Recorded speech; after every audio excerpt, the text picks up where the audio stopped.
So my plan is to build a snow pusher box for my old snowplow. What I'm wanting to do is build something that's removable, that's real easy to take on and off, so I can keep the snowplow on, and then if I need to add this push box to it, I'll just, you know, tilt the blade down and pick it up, and I'm gonna build hooks on the back side of it to be able to hold it in place, and then it'll actually be held in place by the weight pulling down on it. And they actually make a snowplow like that, a company called Cage. I can't remember the exact name of the company, but they've got some really nice stuff. But I'm going to be kind of limited what I can do because the way this thing's already built. But I'll come up with something to make it work. And I've been thinking about this for, I don't know, probably 4 years now. Ever since I got this snowplow, I've been thinking about building one. But I can't afford to buy one, so best thing to do is just take something old and make it better. So I dug this piece of Hardox 450 out of my stockpile. It's 1/4 inch thick, so it's plenty thick enough to make my sideboards out of. But the only thing is, it's really heavy. And I don't have anybody to help me. I want to put it on my plasma table because I've got some radius cuts that have to be cut in it and some holes. And you can't drill Hardox 450. It's way too hard. So you can see right here I've got some radiuses to cut, and then holes at the bottom to bolt some top of a wear plate or skid plate to, something that's changeable. I've noticed the ones that are built from factories have some kind of a polymer skid plate on the bottom of it. So really my best option is using the plasma table because I've got those radiuses and holes in that metal, but the problem is the metal's so heavy. I scooted this piece of metal over to the plasma table and tried to set it up on there, but it's just too big and awkward and, you know, heavy. So, you know, it's got to not only go up on there, it's got to go all the way up to the end up there. So I guess what I'm going to do is just set a piece up there with the skid steer, and I'll probably have to set it up on one corner up on the rail here, easy as I can, so I can get the forks back out from under it without jarring the machine too much. I don't want to knock it out of line or bend it in any way.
Well, that worked out pretty good.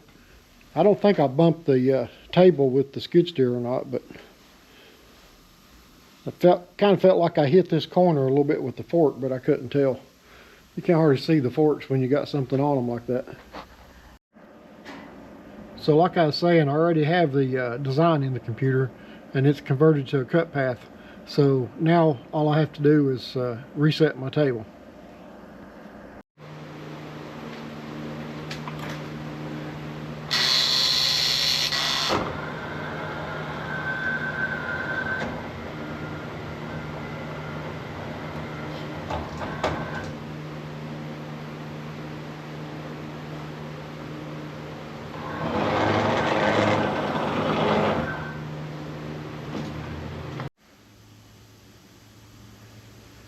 Okay, let's cut this out and see what it looks like.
I don't know if you notice those real fine sparks start coming out the side, but you can see right here, all along through here and up the top, it didn't cut very good. So I think my cutter tip blew out on the side. So I'll just have to break that piece out. It don't look pretty, but it'll be all right.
So I'm going to check my cutting tip and see how bad it is. I'm almost positive it blew out. So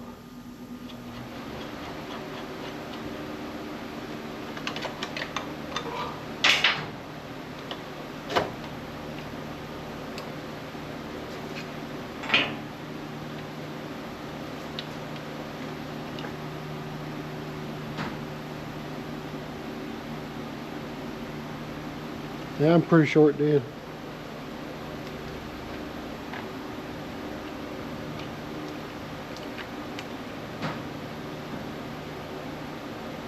Yeah, it blew out the side.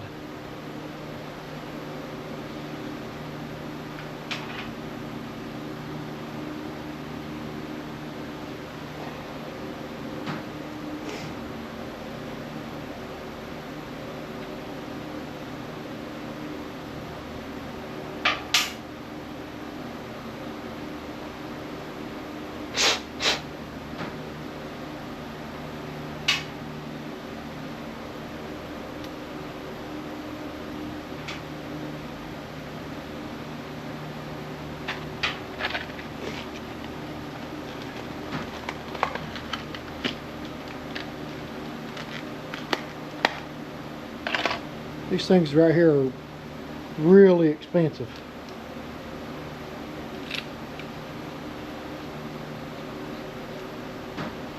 I don't remember for sure, but I think the last pack of these I got was like 80 bucks.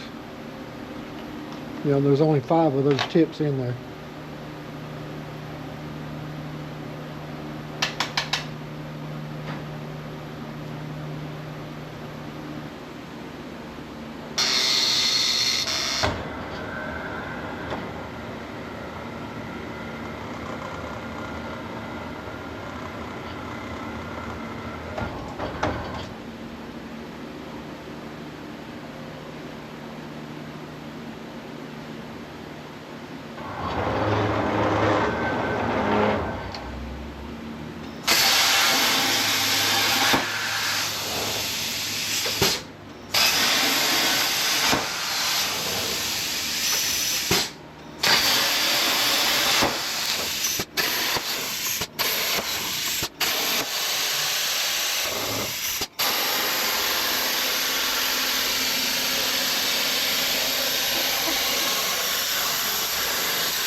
Well, I forgot to turn the fan on, so now I got everything all smoked up.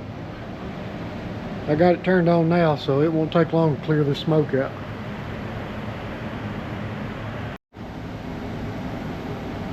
It's amazing how much better it cuts when it's got a good tip in it. I try to let those tips go as long as I can, but sometimes it just comes back to bite you on the butt.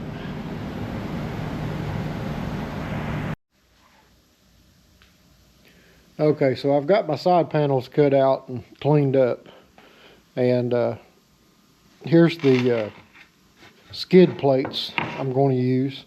It's some kind of a polymer ABS plastic or something. I'm not sure what it's made out of, but I have this one leaned up against the side, and I have the skid put on the bottom, and it's just C-clamped on in the position where it's supposed to be, just to try to get an idea of what I'm going to do. The hard part is going to be trying to figure out how to make my mounts. I've got to make them some way or another so I can just drive up to it and it'll slide in and click down into position. I haven't come up with an exact design yet, because the thing I'm worried about is where my center of balance is going to be, because you want it to be able to kind of tilt forward but not flip over when you disconnect it. So that's going to be my big problem. And then I've got to figure out where I'm going to mount it. I'm leaning toward right here because this is probably one of the stronger parts on the blade. Anywhere else other than under this, around this frame, is going to be weak. So this is going to take a lot of figuring and trial and error, so I don't know. It's going to be tough. So I think the only way I'm going to be able to get some good measurements is to get these side panels done and set in there next to the plow where they're going to go, so I can put a rail across the top and get some accurate measurements so I can figure out how I'm going to do this. It's the only way I can figure to do it.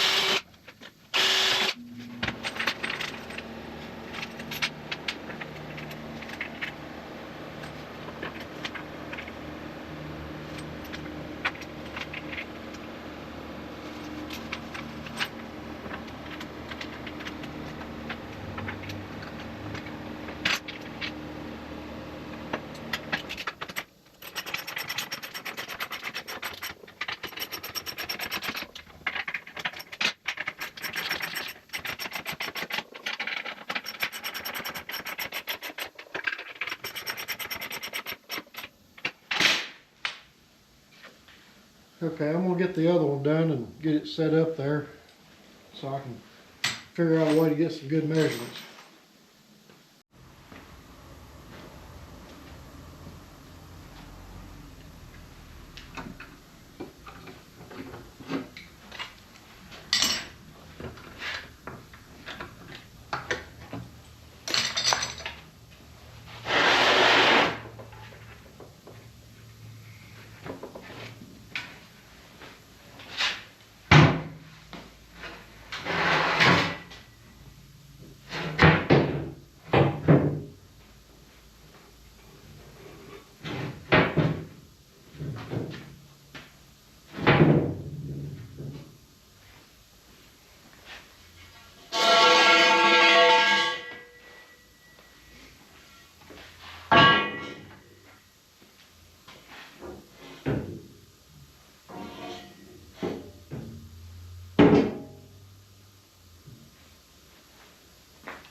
Well, I've run into a big problem that I didn't even think about.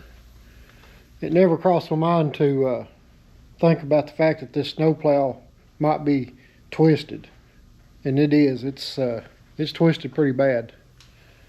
This corner at the top is 3 inches further forward than this corner over here at the top, and I'm assuming it's because this snowplow was on a state highway department truck, and they took some major beating and a lot of pressure normally on this corner right here. So that would naturally over time cause the frame to, twist a little bit. But, like I said, it's almost 3 inches out from this side to that side. And I'm not real sure what to do about it. I don't know whether to just go ahead and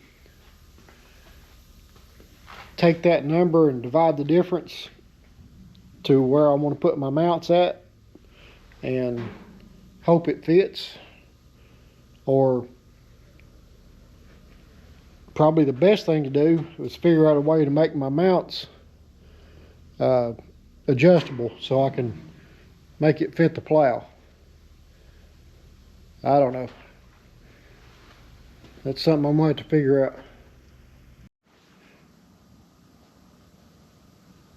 Okay, so here's what I came up with to try to straighten this plow out where it's twisted. What I did was put a small chain hoist across to the bottom on that side, and then I put one from down low to up to the top corner on this side, and I've pulled it back way past where it is actually supposed to be, and I'm going to let it sit like this for a while and see if it'll hold its shape.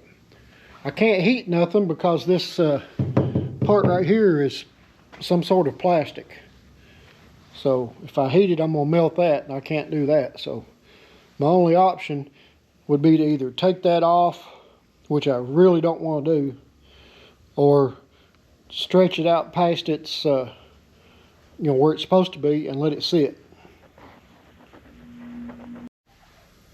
So I believe while I've got this under tension to try to straighten it out, I'm going to burn these old bolts off and take this snow deflector off. I don't need it. With the skid steer, it don't go fast enough to sling any snow any long distance, so that's what that's for, is to stop it from spraying forward. So I'm just going to take this off and get it out of my way.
I've been looking at this thing for a while, trying to figure out how I was going to do my brackets. So my first thought was I was going to put a plate here and here like this, and then have my bracket come down and wrap like this around it. But what I'm thinking now is that I'm going to put one plate from here flat back, and then have another plate come up here, and then I'll put gussets in there to strengthen it. And that way I can put slotted holes in the top plate, and I'll be able to move the mounting bracket backward and forward if I need to. If if it ever gets warped again, that way I can have a little bit of adjustment.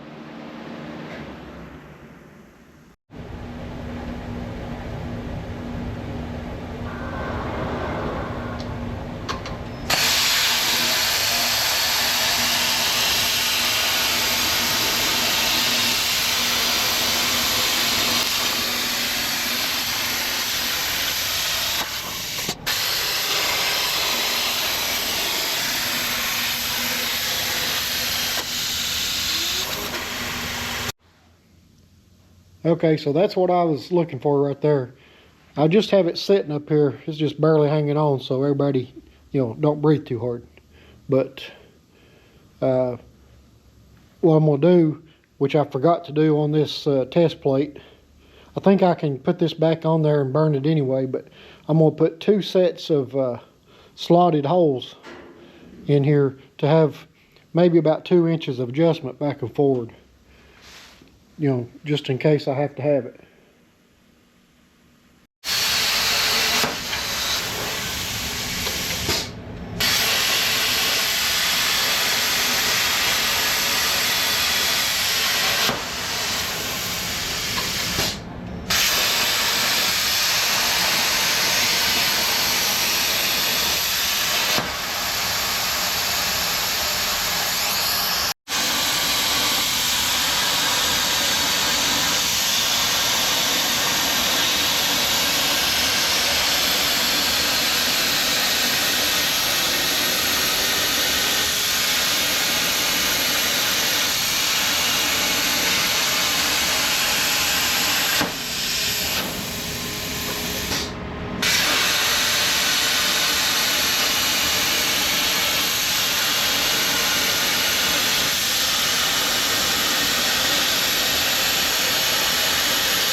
Okay, so here's my plates all cut out. They're not tacked on or anything. They're just barely hanging on there. So, and then this plate will go on top, and this will be the top bracket, and it'll be able to slide back and forth on these slotted holes here.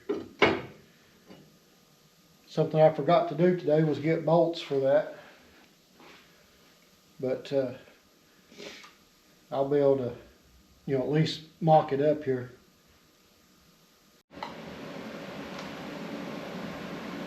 Okay, so I'm gonna get these things tacked together just a little bit, enough to hold it, just in case I have to make any changes to it.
I decided to cut the mounts back off, which it was easy to do because they were just spot welded on. And what I did was I went in and put some more bracing in. I put a solid plate across here and then a smaller one between the big angle iron here and this smaller piece, because there's nothing holding this top angle iron except the plastic blade itself. So that wouldn't have been strong enough to hold this under a load. And I'm going to put another brace in from this point to here, and or straight across. I've not decided which, because I don't want to get in the way of the bolts being able to move back and forward. And I was getting ready to weld the mounts on solid, and then I ran into a problem. I have 4 pair of welding gloves, and every one of them is for the right hand. I can't find the left hand gloves anywhere. This pair here is brand new, and I can't find the mate to it. So I don't know what I've done with them. So I know this is probably going to sound a little bit weird, but the reason I still have all my right hand gloves is because I don't use them. I usually use just a regular, small tight leather glove, and especially since I cut my little finger off, if I use a welding glove, that finger on the welding glove is just flopping around, and it just gets in the way. So I take these leather gloves and I cut the finger off so it fits my little finger. It just makes it a lot easier to hold the gun, and it don't get in the way. And then I'll put the welding glove on my left hand to, you know, hold stuff in place while I'm welding. But I don't have a clue where my other gloves went to. I think I've gone through about 10 different designs on the hook for this thing, and I think I finally came up with the best option. So this part here in white, that is going to be the part that's mounted onto the blade, and then this part here, that will be on the box blade itself. So what'll happen is you'll come up to the box blade, and it'll slide right down this little angle and then latch into the hook on the blade. This is the best way I can come up with to do it. I've gone through so many different other ways of doing it that, you know, I thought would work, and then after I got to laying it out, it just would have been a disaster, because something would have binded or it would slip out or something. So I think this is going to be my best option. So I'm going to start cutting out these parts for the blade itself, and we'll see what they look like.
So I was trying to show you this setup here on the screen earlier.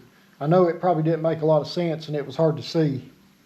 But like I was saying, this piece here, I cut it out 1/4 inch just to try it out to make sure it works. But this piece will be mounted onto the box, and then this piece will be mounted onto the blade. So the way it's supposed to work is you'd come up to the to the box, and it would kind of hit right here and then slide up this till it goes in this notch and drop down and lock. So I think this design is going to work good, but like I said, this got to be cut out of 1 inch, and I think I figured out a way to cut it, because my plasma table won't cut 1 inch.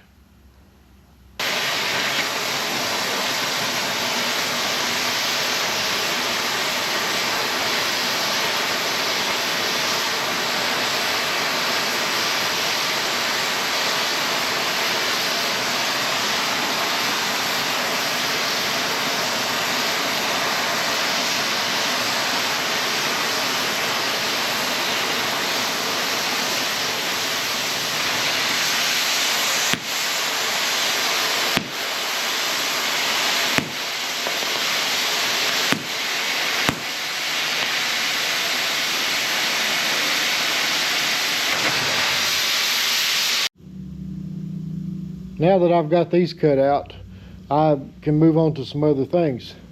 I don't have no idea what to call these things. I guess it's like a latch, and then this would probably be like a pin mount. So I've got these two done, and you can see here I've got this one set on here. They're not bolted on. I don't have any bolts yet. I've got to get some, but then I'll have to cut that pin there to put it in. And but I'm really glad these turned out so good. It's the first time I've ever done anything like that, so with that thick of metal. So they turned out pretty good. So the next thing I need to do is cut this square tubing. It's 2-inch box tubing, and it's been outside, so it's froze over. It's got mud on it too. But I've got to cut it to 104 inches. That'll be the spacing between these two side panels. And then these two pieces that I don't know what I'm going to call, I guess, like I said, latches, will set down over top of that tubing and then be welded to it. That'll be the main structural support for the box. Everything's starting to come together now. It's making a little bit more sense. But I'll give you an update as soon as I get this cut.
So that's the way it goes right there. And like I was saying before, these doohickeys or dooflitchies or whatever you want to call them will be welded to this 2-inch box tubing. And then this piece of plate right here goes on the end to be welded on to hold that tubing to the side panels. So once I get that done, I'll have to make a brace that goes from here to the corner, and then I have to figure out how I'm going to do my bottom piece of box tubing, which is that one right there. It's not as heavy. This is quarter wall right here, and that down there is 1/8. So I'm getting close.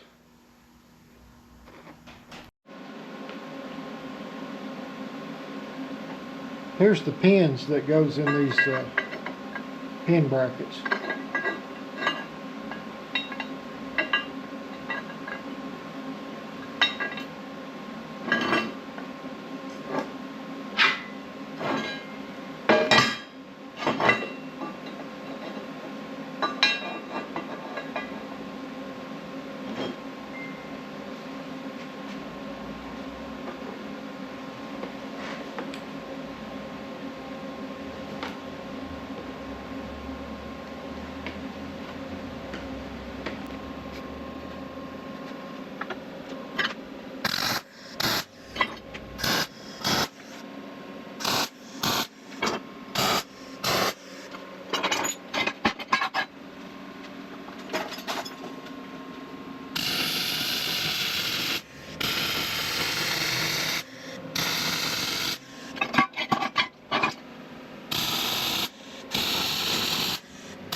I'm getting closer and closer to finishing this thing. I'm cutting out my braces for the bottom of the sideboards right now.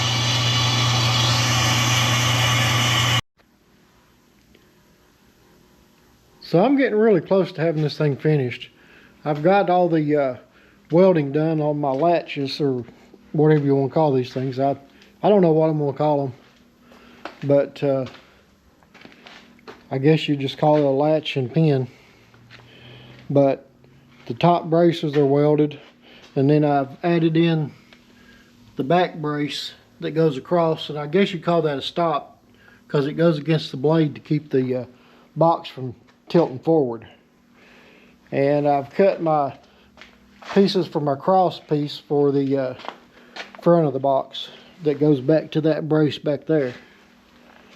So once I get those put in, I'm thinking about putting a brace from probably right here down to that, but I'm not sure yet. I'm running out of time. The snowstorm's supposed to be here around 5 this evening, and they say it's going to start out light but then get really heavy. Well, there it is, all done. We didn't get the big snow they was giving for us, but we got a bunch of sleet and slush. So I'm getting ready to try this thing out and see how it actually works. I tried to clear out my drains out back, they're all stopped up, but I can't really do it with that box blade on there. So I'll probably have to clean the parking lot and then take it off and try to clear them drains out. I can't get into them because there's about 2 feet of water in there, so, and it's too cold. I ain't getting down in that.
I am really happy with the way this thing's doing. It's pushing good. I can pile up the snow. Be a lot better if this wasn't just plain old slush. It'd be a lot easier to move around. I'm gonna keep working on this and get this where the temperature's supposed to drop. It's gonna freeze.